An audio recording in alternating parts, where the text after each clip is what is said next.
L'interrogation qui est la mienne et que j'ai en fait héritée de Philippe, alors ça n'est pas une commande, mais en tout cas c'était une invitation formulée de manière assez précise. Ce fil interrogatif portait sur la manière de faire émerger un récit critique sur la mémoire collective, dont la vocation critique a été rappelée par le même Philippe hier, avec une démarche, en tout cas la démarche que je vous propose, c'est de construire ce récit critique non pas en prenant le contre-pied, ce que l'on fait souvent, y compris à l'université, en prenant le contre-pied d'un récit ou d'une politique de mémoire, et par exemple en préférant un peuple de victimes à un autre peuple de victimes. Ma démarche, elle est un petit peu différente, c'est de tenter de faire réémerger ce récit critique depuis l'intérieur de l'expérience d'une victime, et plus exactement depuis l'intérieur de l'expérience par une victime, de l'endossement de ce statut de victime, de ce statut de sujet privilégié des politiques de mémoire. Donc je vais essayer d'entrer à l'intérieur de cette expérience et de les laisser déplier elles-mêmes, ces victimes, en reprenant la figure, leur critique des récits mémoriels dominants dans un contexte donné. Chez moi, ça suppose aussi une méthodologie particulière. Alors, on a beaucoup partagé, c'était d'ailleurs intéressant de voir comment travaillent les littéraires. Ma démarche, c'est une méthodologie particulière qui est contestée, y compris au sein de ma propre discipline, la sociologie ou la science politique, comme Philippe Corcuff ici présent, les sciences sociales en tout cas. Méthodologie particulière qui veut poser qu'au-delà des idées, au-delà des témoignages, au-delà des récits, au-delà même des postures corporelles, il faut tenter de s'éloigner de ce qu'on appelle les schèmes mentalistes dans mon jargon, de l'idée qu'il y a, par exemple, un alignement entre une émotion qui est montrée et un état d'esprit, ou qu'une idée, qu'un récit, qu'un témoignage est un récit unique qui forme le récit mémoriel de référence. Je vais essayer d'être plus clair. Ce que je veux tenter de travailler sur ces scènes un peu compliquées que sont les scènes où l'on examine un passé violent, c'est que nous sommes tous, victimes incluses, plurielles, contradictoires, changeants, et que l'expérience d'une victime est une expérience qui peut supposer, qui souvent suppose d'endosser différents récits, dont certains, et c'est sur ça que je vais me concentrer aujourd'hui, sont des récits qui sont construits en interaction avec une institution. C'est-à-dire que ça n'est pas parce qu'on est une victime et que l'on pleure que ce que l'on éprouve, c'est une émotion souffrante. Cette émotion souffrante, ces larmes, elles sont aussi versées dans une interaction à la fois avec les gens qui sont devant, qui peuvent être les représentants d'une commission de vérité et de réconciliation ou un parquet national antiterroriste, aussi bien qu'avec les gens qui sont derrière, d'autres victimes, des associations de victimes, des avocats, et puis des sociologues aussi. Donc c'est ce que j'essaye de faire de manière générale et sur différents lieux, dans différents lieux, c'est d'essayer de prendre en compte ce qu'est cette expérience de construction d'un témoignage, d'un récit mémoriel, si vous préférez, dans une interaction qui a lieu dans un contexte donné. Alors, j'espère que ce fil-là deviendra plus clair au fur et à mesure où je vous les montrerai changer de récit ou construire leur récit en interaction avec l'institution présente et les publics présents. Ce que je vais faire, c'est appliquer cette petite règle du jeu à cette scène très particulière qu'a été le procès des attentats de novembre 2015. Au début du procès, il s'agissait du procès des attentats du 13 novembre 2015. Après l'arrêt civil qui a suivi la décision judiciaire, c'est devenu, je vous l'annonce si vous l'ignoriez, le procès des attentats de novembre 2015, puisque l'arrêt civil a inclus, a considéré en tant que partie civile, a reconnu le statut de victime des habitants d'un immeuble situé rue du Corbillon, à Saint-Denis, qui était un immeuble touché le 18 novembre 2015 par une explosion d'une ceinture explosive sur l'un des terroristes membres de l'équipe organisatrice des attentats du 13 novembre 2015, à la suite d'une intervention policière. Alors, leur statut de victime avait été très longtemps contesté. Il a été contesté tout au long aussi du procès des attentats de novembre 2015, et il a été contesté pour une raison assez simple, c'est que leur souffrance était imputable à l'opération policière davantage qu'à l'attentat terroriste. Donc cela avait été dissocié, ça a ensuite été réconcilié, et aujourd'hui on parle de procès des attentats de novembre 2015 ou V13-18 si vous êtes amateur d'une prose à la Carrère, sur laquelle je reviendrai. Ce procès, je pense que vous êtes assez nombreux à le savoir, a revêtu des allures exceptionnelles dans un contexte judiciaire caractérisé par la pénurie des moyens et la grande pauvreté. C'est un procès qui a duré 10 mois, qui a été filmé, mais Martine en parlera peut-être tout à l'heure, en tout cas elle en parlerait bien mieux que moi, qui a été filmé et qui est ainsi devenu un morceau d'archives et un procès historique. Je te laisserai peut-être évoquer cette question-là. Procès énorme aussi par le nombre des accusés, 20 accusés, 14 présents, 3 en liberté, en contrôle judiciaire. 2400 parties civiles, 2400 victimes donc constituées à la fin du procès, représentées ainsi que les accusés par quelques 400 avocats, dans une magnifique salle construite à cette fin pour accueillir 2000 personnes, avec en arrière-plan, la procédure est orale, dans un procès devant une cour d'assises, mais en arrière-plan tout de même, 542 tomes de procédure, quelque chose comme 1 million de pages, donc un procès aux dimensions impressionnantes, avec par ailleurs, pour autre caractéristique, la comparution, les dépositions d'un ancien président de la République, d'un ancien Premier ministre, bref, un procès sans rapport avec le commun des procès, un procès énorme par ses dimensions, une justice exceptionnelle à mains égards. Justice exceptionnelle aussi, précisément pour la place qu'elle a faite aux victimes, aux parties civiles, puisque 7 semaines de déposition leur ont été consacrées. C'est une chose qui se fait assez peu dans la justice française et dans la justice pénale de manière plus générale. 7 semaines, mais aussi 3 semaines dédiées au discours organisé, coordonné de leurs avocats. Un total de quelques 500 dépositions qui seront bientôt donc versées presque toutes, espérons-le, aux archives nationales.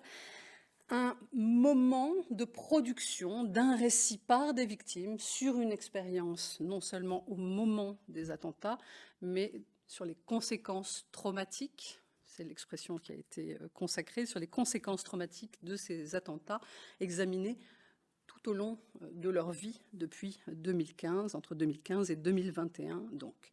Je précise que ces 10 mois de procès, je les ai observés au sein d'une équipe qui s'appelle Prométhée, équipe pluridisciplinaire, et donc notre méthode a été une méthode, non pas de littérature, mais de terrain tout court, de présence et d'observation ethnographique, plus ou moins participante, selon les situations, aux côtés des journalistes parfois, mais aux côtés aussi et surtout des parties civiles, des accusés moins, puisqu'ils étaient derrière des boxes vitrées pour la plupart, en tout cas aux côtés des acteurs du procès, avec essentiellement cette observation et ce verbatim constant, mais aussi des entretiens avec l'ensemble des acteurs de ce procès, ainsi que la réalisation, entre autres méthodes, d'une enquête par questionnaire auprès des victimes sur leur expérience en tant que partie civile au moment du procès et antérieurement à ce procès. Voilà pour les sources, le matériau sur lequel je m'appuie. 7 semaines de déposition, moment important, avec une grande idée, un grand récit, ou en tout cas des caractéristiques principales de ce récit qui ont été retenues et dont la presse, entre autres, s'est fait l'écho. Ça pourrait tenir en 2 phrases. Chaque victime, ces très nombreuses victimes, sont venues l'une après l'autre dire « mes souffrances sont immenses », premier aspect du récit, mais vous n'aurez pas ma haine. Si j'essaye de résumer, si j'essaye d'extirper à partir de là un sens global de cette masse de dépositions. C'est en tout cas l'écho qui en a été donné par la presse, aussi bien que par les récits plus ou moins littéraires qui ont été produits à la suite du procès, je pense notamment au V13 de Carrère. Mes souffrances sont immenses, je suis là en tant que victime directe, indirecte, proche de victime, pour exposer mes souffrances, pour exposer des souffrances que moi, victime, je qualifie de traumatique et que je vais préciser avec un langage à l'appui, j'y reviendrai. Mes souffrances sont immenses, mais vous n'aurez pas ma haine, je ne suis pas là pour pointer un doigt rageur sur les accusés, j'essaye de donner un sens à l'événement que j'ai vécu. Voilà ce que je peux essayer d'en restituer. Voilà pour un récit idéal, et ce qui m'intéresse surtout, c'est de mettre l'accent sur la manière dont ce récit a été forgé, déposition après déposition, une manière très particulière. Je pense que vous savez que dans une cour d'assises, dans un tribunal pénal, a fortiori face à un jury de professionnels, c'était une caractéristique de ce procès, on contient ses émotions. Or, ces dépositions ont été marquées l'une après l'autre par des larmes souvent retenues, des larmes parfois versées, par l'évocation du deuil, difficile, par des portraits projetés des proches disparus, par l'évocation aussi de ce qu'est une vie qui doit être vécue après l'attentat. Donc des larmes, des postures corporelles souvent affaissées, difficiles, des images qui venaient ajouter à ce message sur l'immensité des souffrances. Ces souffrances ont été accueillies de manière très forte par la cour d'assises, accueillies de manière très chaleureuse, qui là encore est assez peu commun pour un tribunal pénal.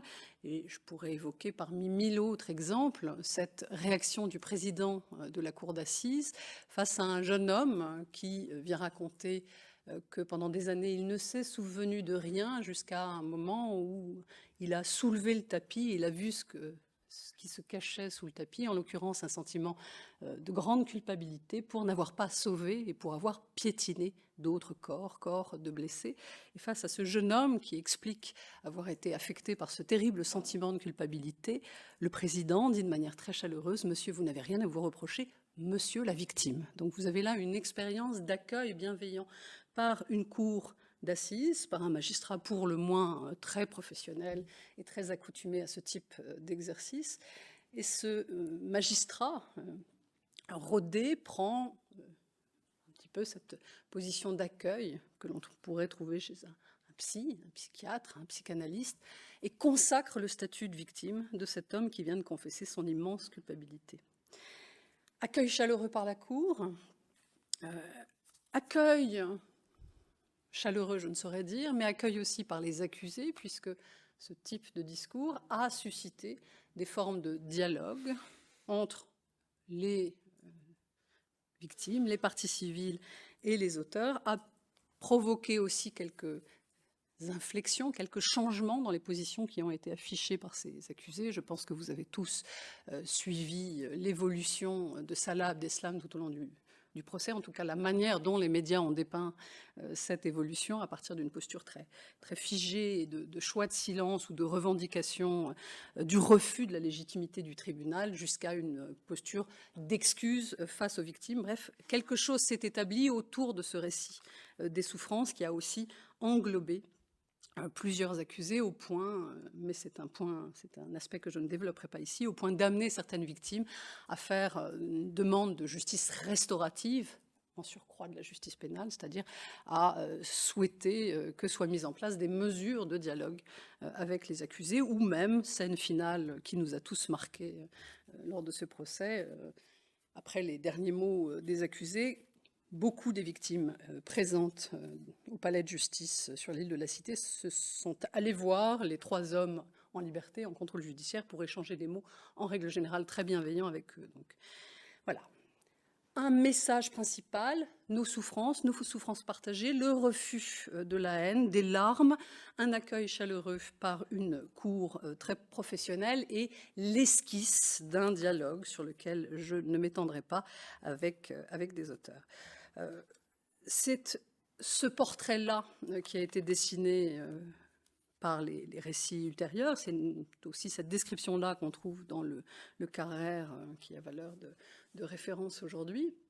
Et je veux essayer de faire un pas de côté et partager avec vous mon agacement, enfin, plus exactement, un sentiment un peu persistant de standardisation de ces témoignages. Ce que je vais essayer de faire avec vous, c'est de vous montrer qu'au-delà de ce récit, d'ailleurs agréable à recevoir, agréable à entendre, se joue autre chose, et se joue aussi la possibilité de repérer une diversité de récits mémoriels de la part de ces victimes des attentats du 13 novembre 2015.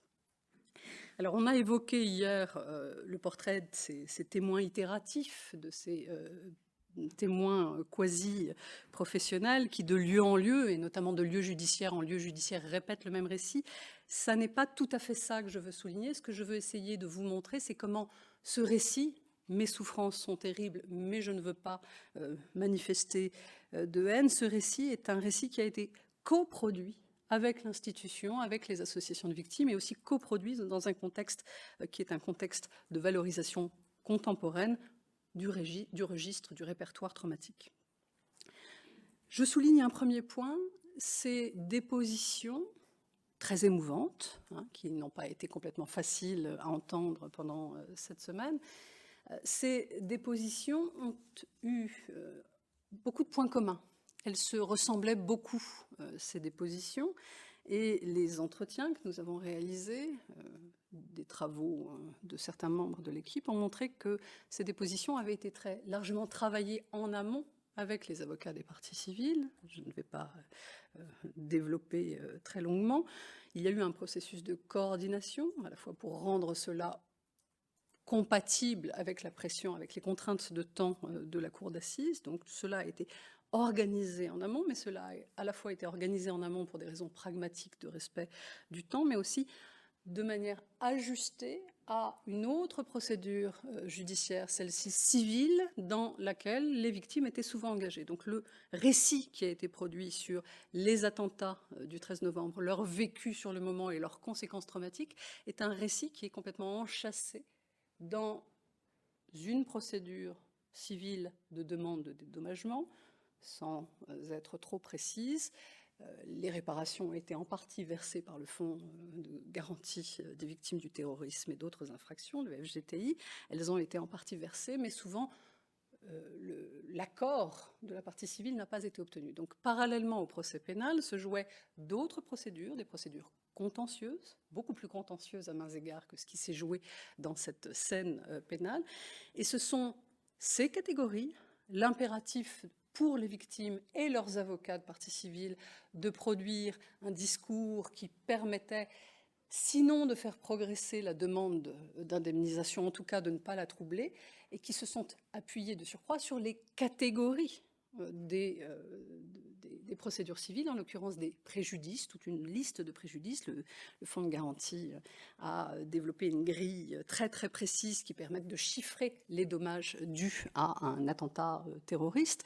Et ce qu'on constate quand on regarde les dépositions, c'est qu'elles sont très largement construites, non pas sur une logique de déposition sincère, de déposition spontanée, du souvenir tel qu'il vient et tel qu'il s'exprime dans les larmes et dans les fusions, dans la libération cathartique des émotions, mais qu'il tient compte de cette démarche compliquée pour les victimes, extrêmement contentieuse contre l'État, dans le cadre du fonds de garantie et d'une autre instance, le JIVAT, un juge chargé de trancher les conflits entre ces parties civiles dédommagées et le fonds de garantie. Bref, ces dépositions ressemblent à tous égards à des dépositions spontanées, marquées par la souffrance, marquées par les larmes, et dans le même temps, elles tiennent compte de ces grilles de lecture, des préjudices dans le langage du droit civil.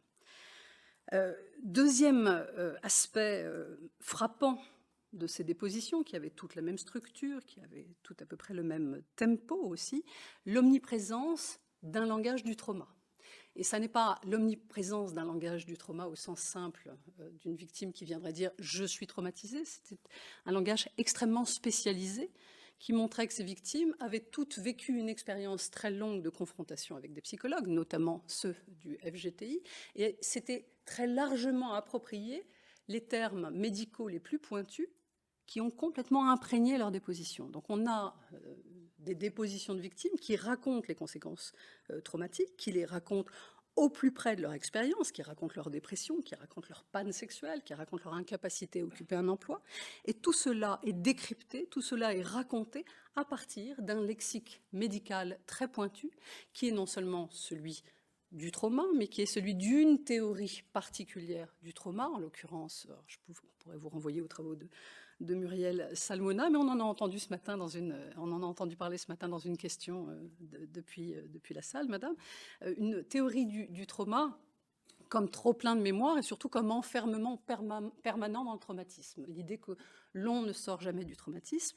Une théorie du trauma, et je ne vais pas insister, qui est contestée, qui est discutée. Je vous renvoie cette fois aux travaux de Richard Rechtman, qui montrent comment le traumatisme a pu être historiquement pensé de manière diverse, comment il a d'abord été pensé dans les catégories freudiennes, puis référé à une souffrance objective. Bref, le trauma donne lieu à des lectures variées.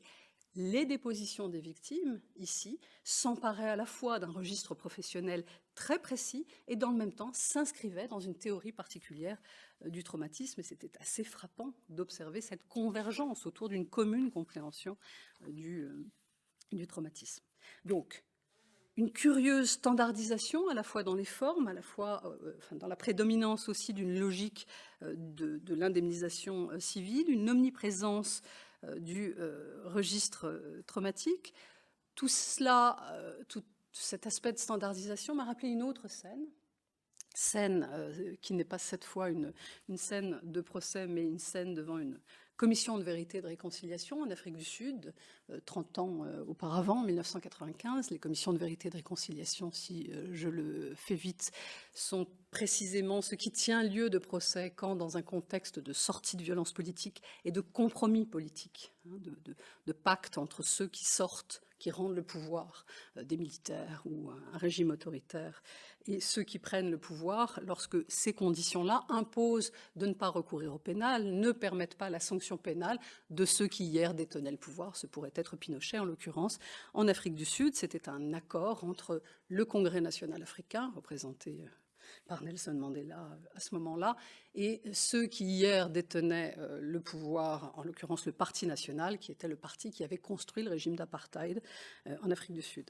Dans ces contextes-là, la logique du pénal doit être réduite, doit être contenue. On ne peut pas se permettre d'envoyer ni un ancien président, ni des militaires en quantité, ni des appuis civils d'un gouvernement autoritaire en prison. Et donc, on est dans la concession, et cela prend la forme principalement de ces commissions de vérité et de réconciliation qui sont qui sont devenus, à partir de l'expérience sud-africaine, des espaces ouverts à la production d'un récit sur le passé, qui donne une place importante aux victimes. La commission de vérité et de réconciliation sud-africaine, c'est la première de ces quelques 50 commissions de vérité et de réconciliation qui ont été mises en place dans le monde, et cette commission a accueilli les victimes pour qu'elles racontent ce qu'elles avaient subi face, cette fois, non pas à un président de cour d'assises chaleureux, mais face à Desmond Tutu, archevêque anglican plus que chaleureux et très doué d'une rhétorique de bienveillance, avec des rituels d'accueil, des bougies, des chants. On accueille les victimes, on dit aux victimes qu'on va devoir recourir à une loi d'amnistie, qu'on ne pourra donc pas envoyer les auteurs des crimes qu'elles dénoncent, ceux qui sont responsables de la mort de leurs proches. Beaucoup de femmes sont venues raconter la mort de leur fils ou de leur mari, d'ailleurs. Dans ces commissions de vérité et de réconciliation, ce qu'on offre, c'est, à défaut d'une sanction pénale, un espace de récit ouvert aux victimes. Pourquoi je dis que ce qui s'est joué lors du procès des attentats de novembre 2015 m'a rappelé ces scènes antérieures? C'est parce qu'on y retrouve exactement les mêmes éléments. Devant la commission de vérité et de réconciliation sud-africaine, pendant 3 ans, entre 1995 et 1998, 2000 victimes sont venues déposer. Elles sont venues déposer face à des hommes qui leur souriaient, qui les accueillaient chaleureusement, avec derrière elles des gens issus de leur quartier, des townships. Et elles parlaient. Et elle racontait, interrogée par Desmond Tutu par exemple, que vous est-il arrivé ce jour-là? La police a fait effraction, elle a cassé la maison, elle a tué mon époux, elle a pris le cadavre de mon époux. Elle raconte, mais elle raconte dans des termes très particuliers, c'est-à-dire que les questions qui leur sont posées sont des questions qui leur demandent de ne pas dénoncer, de ne pas insulter et de se centrer sur leur souffrance. C'est-à-dire que les questions qui constamment leur ont été posées les ramenaient en permanence dans l'idée que le récit qui devait être fait là, devant cette institution, était un récit qui devait se centrer sur le trauma, sur les conséquences traumatiques, les nuits sans sommeil, les conséquences sur l'enfant, cet enfant privé de père. Et madame, êtes-vous allée consulter un psychiatre ? Comment dormez-vous? Est-ce que vous vous remettez de ce deuil? Comment le vivez-vous? Bref, des modes de construction de discours qui, à 30 ans de différence, dans des contextes qui n'ont rien à voir les uns avec les autres, sont les mêmes. Même type de construction, même omniprésence du registre traumatique, même référence systématique aux besoins d'un accompagnement médical et psychologique, même emphase sur la singularité du discours. Madame, non, ne dites pas que ce commissaire de police est un salopard de bourg, un salopard d'africaner. Ne dites pas ça, madame. Racontez-moi votre souffrance. Racontez-nous votre mari. Nous vous remercions de ce sacrifice que vous avez fait pour la nation. Nous sommes désolés pour vous. Nous allons vous accompagner du mieux que nous le pourrons. Laissons de côté les réparations, nous en parlerons ailleurs. Laissons de côté la question du pénal. Et centrons-nous sur le récit de vos souffrances. Même type de scène, même type de langage, féminisation très forte aussi de cette figure des victimes, des mères, des épouses, blanches, indiennes, noires, qui viennent toutes, parfois devant l'œil d'une caméra et toujours devant l'œil aimable et doux de Desmond Tutu, raconter leur douleur de mère et d'épouse. Qu'est-ce qui est frappant dans un cas comme dans l'autre? C'est l'encadrement très fort et l'encadrement de type psychologique par l'institution. Derrière chaque victime auditionnée par la Commission de vérité et de réconciliation sud-africaine, vous aviez une psychologue qui venait poser sa main sur l'épaule et qui, au moment où l'émotion se manifestait, encourageait la déposition de l'émotion, encourageait la larme, encourageait la convulsion, avec une efficacité rare, puisque beaucoup pleuraient avec les encouragements de cette main chaleureuse, avec l'encouragement du regard chaleureux de Desmond Tutu. Donc un encadrement qui amène la victime à exprimer une émotion souffrante au moyen des larmes. Même encadrement et puis même singularisation du récit aussi.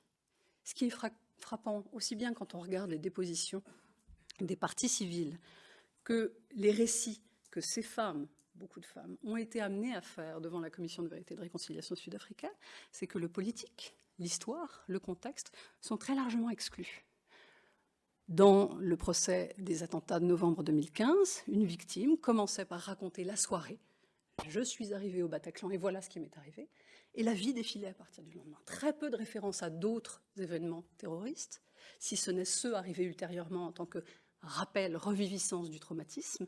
Très peu de références à l'explication du phénomène. Beaucoup de questions de la part des victimes, mais très peu d'éléments dans la déposition même qui mettait en contexte ce qui s'était passé. Singularisation du vécu du traumatisme, ma vie de mère, ma vie de salarié, mes difficultés personnelles. Bref, tout était là pour amener à construire des récits où la grande histoire était reléguée en arrière-plan, où c'était l'histoire d'une émotion personnelle qui était racontée. Et je peux vous donner un bref exemple, 2 exemples, toujours en poussant l'audace comparative un peu trop loin. 2 exemples. Lorsque un homme candidat au législatif pour Éric Zemmour vient déposer le témoignage concernant la mort de sa fille au Bataclan, il fait de la politique et on le lui fait dire. Le président de la cour d'assises lui dit « Ah mais non, ça n'est pas de la politique » et fait rire toute la salle, y compris nous d'ailleurs, les sociologues, fait rire toute la salle en désavouant ce registre de la politisation. Monsieur, vous n'êtes pas là pour faire de la politique et vous allez cesser de considérer que les accusés sont des salauds, vous allez cesser de les insulter, vous allez cesser de nous tenir un discours anti-musulman. Concentrez-vous sur votre peine, ne faites pas de la politique. 30 ans auparavant, devant la Commission de vérité et de réconciliation sud-africaine, on traite de l'affaire d'un assassinat politique de 3 membres de l'ANC. Les victimes sont bien des femmes, mais il se trouve qu'elles sont aussi des militantes de l'ANC, ça arrive aussi. Et plutôt que d'accepter la partition qui leur est tendue, elles vont protester. Elles ne vont pas accepter les larmes, elles vont lire leur papier très froidement, et certaines d'entre elles vont frapper du poing et manifester de la colère. La salle, derrière, leurs camarades venus du township, s'agacent, se lèvent, protestent. Le membre de la commission qui préside la séance ce jour-là interrompt la séance et dit « Pas de politique ici, ça n'est pas un lieu pour une manifestation, dehors ». Ces deux scènes-là encouragent la production de récits singuliers, de récits traumatiques, et dans le même temps mettent de côté les formes de politisation, l'insulte, tout bonnement, l'expression de la colère, mais aussi les formes de politisation. Or, et je vais brièvement le redire, ce sont aussi des récits qui sont présents, y compris dans les dépositions et a fortiori dans les entretiens qu'on fait ex post avec les victimes des attentats de novembre 2015. Il y a quantité de dénonciations par ces victimes, mais qui gardent un statut marginal parce qu'elles ne peuvent pas être exprimées ici, pour des raisons juridiques aussi bien que politiques. Il y a quantité de critiques exprimées par les victimes des attentats du 13 novembre concernant le fonds de garantie que j'ai évoqué tout à l'heure, et sa mentalité d'assureur, je cite une des victimes, ou encore sur les mauvais traitements par l'Institut médico-légal qui a présenté les corps aux familles, les conditions déplorables de cette présentation des corps aux familles. Donc il y avait beaucoup de critiques. Il y avait aussi beaucoup de critiques sur les conditions de sécurité, sur la prévention des attentats. Bref, ces victimes avaient d'autres récits à tenir, d'autres témoignages, mais la forme même, l'espace même laissé par cette institution, la préparation préalable, les autres enjeux, les ont amenés à laisser ça de côté et à investir ce registre du récit singulier et des conséquences traumatiques de l'attentat. Je vais juste évoquer une des raisons de cette singularisation dans le contexte sud-africain. Je vous laisserai juge de ce qui peut amener une institution à souhaiter produire un récit équivalent en France. En Afrique du Sud, s'il n'était pas possible de faire de la politique dans l'espace de cette commission de vérité et de réconciliation, si l'on voulait seulement entendre des mères de famille et des épouses multicolores raconter le même récit de deuil difficile, c'est d'abord parce qu'on voulait construire quelque chose de commun entre elles. Vous êtes toutes des mères, vous partagez tous, toutes, le manque du corps de votre enfant ou les difficultés qui ont résulté de son assassinat. Donc construire du commun d'une part, et d'autre part, éviter aussi toute forme d'éléments qui seraient susceptibles de raviver le conflit politique. Et je peux juste vous en donner un exemple très simple. La commission de vérité et de réconciliation sud-africaine a découpé un mandat pour sa commission qui part de 1960 à 1994. Je n'entre pas dans les détails. Vous savez que l'apartheid, c'est antérieur à 1960, c'est 1948, qu'avant il y a eu une colonisation. Et donc le découpage même du mandat était un découpage qui permettait d'interroger non pas une histoire d'injustice systématique et d'apartheid, mais une histoire de guerre, puisque 60, c'est le moment où l'ANC, le Congrès national africain, entre dans la clandestinité et prend les armes. C'est donc le moment où on peut raconter l'histoire sud-africaine comme une histoire de guerre symétrique, bilatérale. On évite de faire de la politique, on évite surtout d'opter pour une lecture de ce qu'est l'apartheid, c'est-à-dire une injustice structurelle. On opte pour un récit qui va permettre d'éviter le conflit, alors même que l'on vient de passer un compromis entre entrants et entre sortants. Pour ce qui est de la France, je vous les juge, je vais juste préciser que ces scènes d'expression du trauma ont eu lieu à un moment où, par ailleurs, la Cour d'assises et le parquet national antiterroriste, surtout avec elle, comme élément préparateur du dossier, ont construit un récit des attentats terroristes qui, je vais essayer d'être à la fois claire et à peu près douce et très brève, qui insistait sur le fait que tout était affaire de radicalisation religieuse. Voilà, si je le fais court, on a laissé de côté tous les éléments de contexte, tous les éléments qui avaient par exemple trait aux trajectoires sociales des accusés, beaucoup de franco-marocains, beaucoup de belgo-marocains, et on a insisté sur un récit simplificateur, là encore, en évitant toute forme de politisation outrancière. Bref, ce sont de part et d'autre des institutions qui font parler les victimes, qui les consacrent en tant que telles, qui leur laissent une place très grande, qui leur font un accueil parfaitement chaleureux, mais qui, dans le même temps, les amènent avec beaucoup de douceur, une main sur une épaule, une voix chaleureuse, un accompagnement psychologique constant, qui les amène à produire un récit mémoriel, qui est un récit opportun dans un contexte politique particulier. Et je m'arrête là pour faire place.